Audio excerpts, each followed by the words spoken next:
The way we approached this project was to create an educational demo garden to teach people both the fire-wise design, the sustainable design, and habitat, and just experiment.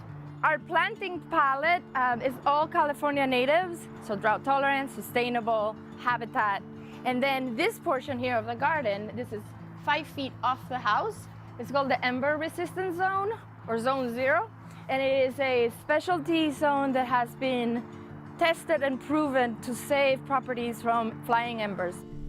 Of the many conversations happening right now, the most important thing I want to relay is that we do want to build back quick.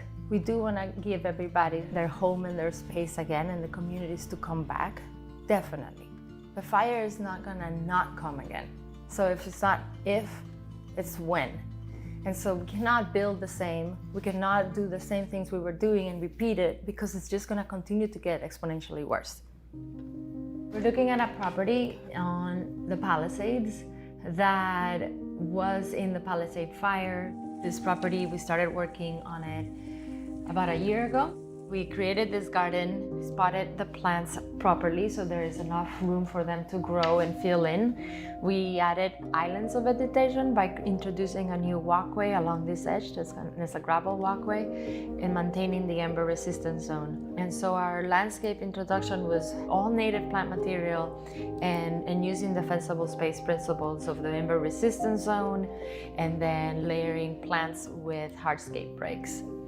This is pictures from my clients of the fire approaching them on the slope. They evacuated, and then these are pictures documenting damage on the house, and the only damage is this one window broke. And so creating defensible space is your best chance to potentially avoid this fire damage, and this property proved it. I dove into fire ecology as a landscape architect in 2018, 2019.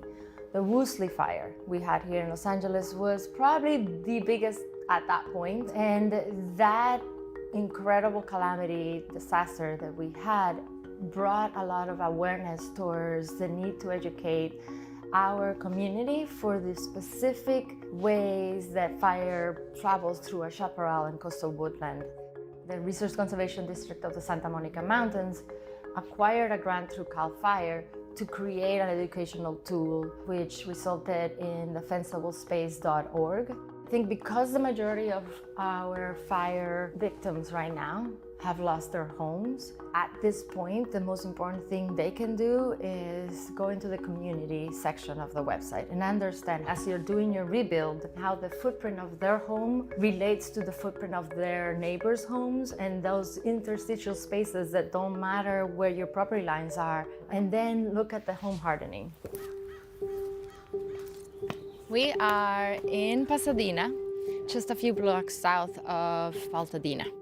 We evacuated on the night of the fires, around 3 in the morning, and we have not yet returned because the suds, ash, and smoke scented filled the house strongly. Before we evacuated, it was already impossible to breathe. I purchased this 1895 property in the fall of 2021. We turned out the lawn and added 3 inches of mulch everywhere. That is allowing us to suppress the weeds. The weeds are part of the biggest flash fuels, those invasive grasses, the mustards.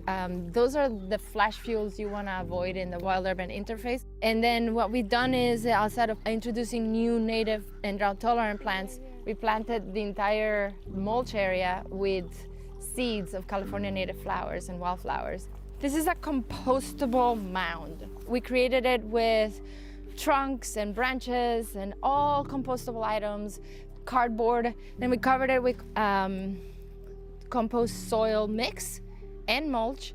And then here I left the space for a future oak tree, because oak trees are not only really amazing for habitat, they're also fire suppressants. Like embers flying into an oak tree will be engulfed by the oak and suffocated. So a lot of properties have been spared because of the presence of oaks. For more information about how to protect your home from fires, visit defensiblespace.org. Thank you for watching our YouTube channel. For more stories in your communities, click the subscribe button right here. You can also download our app or watch us on TV for the latest information, balanced coverage, weather updates every 10 minutes, and more. We'll see you then.